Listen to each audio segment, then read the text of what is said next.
माझ्याच कार्यक्रमामध्ये राजीव सातव, दिवंगत राजीव सातव यांच्या पत्नी देखील आलेल्या आणि त्यांचं असं म्हणणं होतं की ज्यावेळी त्यांनी आमदारकीची शपथ घेतली त्याच दिवशी त्यांनी शपथ घेतली आणि माझ्याकडे येऊन त्यांनी आपलं रिॲक्शन इथं नोंदवलं होतं, आपली प्रतिक्रिया दिली होती या सगळ्या गोष्टींवर. आणि त्यांचं असं म्हणणं होतं की वारंवार प्रदेशाध्यक्षांकडे जाऊन मला बसावं लागत होतं. त्यांचं म्हणणं होतं मी तर म्हणजे विधवा आहे किंवा माझी अशी कोणाला कॉम्पिटिशन नाहीये किंवा माझी अशी काही हे पद पाहिजे हे पाहिजे अशी काही आसक्ती नाहीये.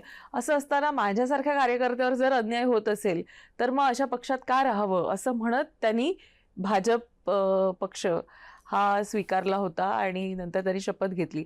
तर ह्या घडामोडींकडे आपण कसं पाहता की अशा पद्धतीनं का हिअरिंग मिळत नाहीये राज्यामध्ये आणि त्याचं कारण सांगितलं की आता त्यांचं काम करायची पद्धत काय आहे काय नाही त्यांनी हे जोपासलं पाहिजे एवढंच मी म्हणू शकतो. आता प्रज्ञा सातवचा विषय जो आहे तिने पक्ष का सोडला, का दुसऱ्या पक्षामध्ये तिने विधान परिषदमध्ये गेली, आता हा तिचा व्यक्तिगत प्रश्न आहे. त्याच्यामुळे मला असं वाटतं की ती आमच्या मित्राची बायको आहे, त्यामुळे मला वाटतं की तिच्यावर मी जास्त प्रतिक्रिया काही द्यावं असं मला वाटत नाही.